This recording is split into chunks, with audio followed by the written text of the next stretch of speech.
I disagree. I actually think that the negotiations are going quite well for both sides. Usually in the EU you have three phases: crisis, chaos, and suboptimal solution. We had the crisis when Brexit basically happened, the vote took place, but I think the negotiations have been very smooth. And I think there are two reasons for it. One is called Michel Barnier and the other one is called David Davis. So I'm quite optimistic. You don't see a problem with the Irish border? Well, I see a problem with Brexit. And Irish border is a symptom of it. But if you look at the whole package, they have a financial settlement, which was the 7th of December, so everyone knows what the bill is going to be like. They have a transition deal. Everyone knows for how long the UK will be in after it's out. I'm going to bring you back to the border. On the Irish border, that is basically the symbol of the problem. Because if you're not part of a customs union, if you're not part of the single market, someone has to try to square the circle. And the way in which they've done it in negotiations so far is to say that there are three options. One, put it as a part of a big deal. Two, do some technological stuff. And three, have a backstop. And they still have to negotiate and work on that. Can it be solved? I don't know. You know, I've been in EU negotiations for the better part of 20 years. Everything is solvable. You always find a solution at the end of the day. Whether it's going to be a solution that the EU likes or the UK likes, I don't know. But I think it's very, very important to protect the integrity of the single market and make sure that there's no hard border. Is there any solution that is obvious to you?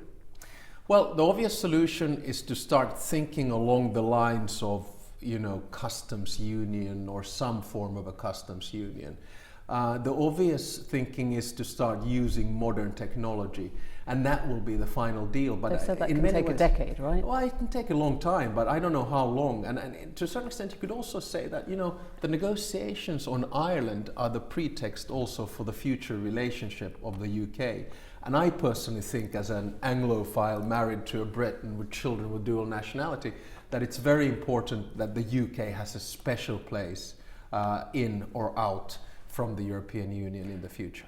Because Theresa May said earlier this month that cherry picking ought to be something that we do, that every EU trade deal is cherry picked. Canada, Norway, it's not too much to ask the same for the UK. I think the landing zone is going to be between two extremes. One extreme is the EEA, European Economic Area, or the Norway solution, and the other one is a free trade agreement a la Canada, for instance. Now, Norway is probably not a solution for you because you'd have to pay more than you pay now, you'd have to abide by all the rules, and you're not going to sit around the table. So any British politician who says that is probably dead.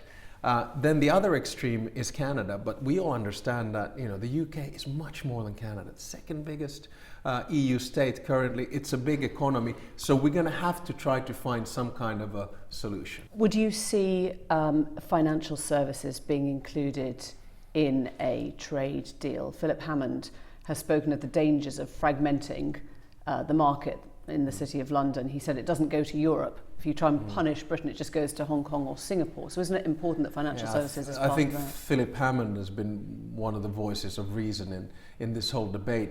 I look at financial services as obviously part of one of the four freedoms, if you will, the free movement of money to a certain extent. And I agree that financial services in Europe should not be fragmented.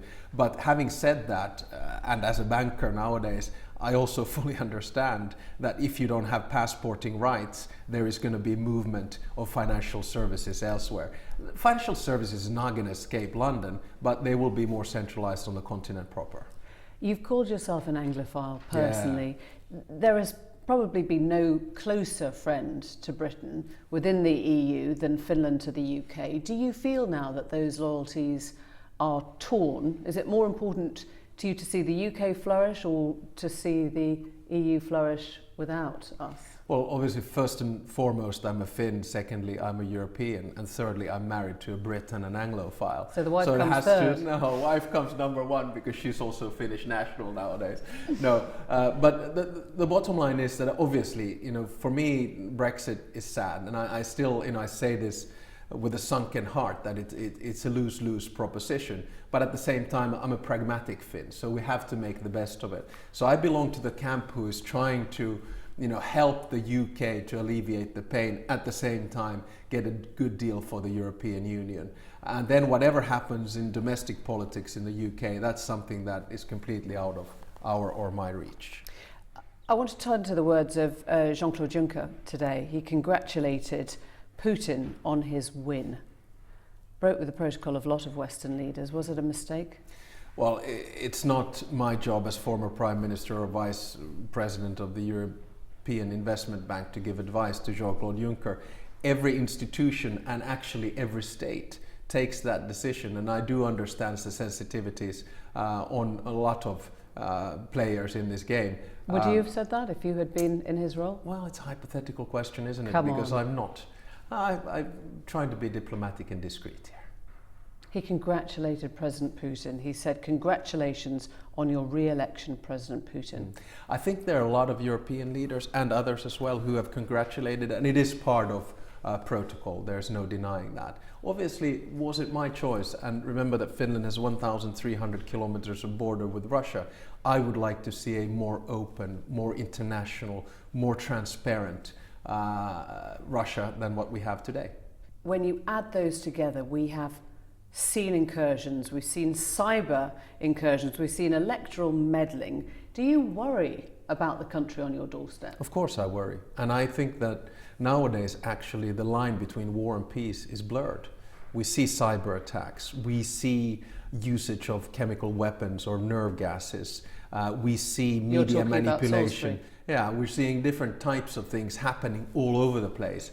And I think we have to sort of put a foot down and start discussing these things and try to make them unavoidable in the future. Alexander Stubb, thank you.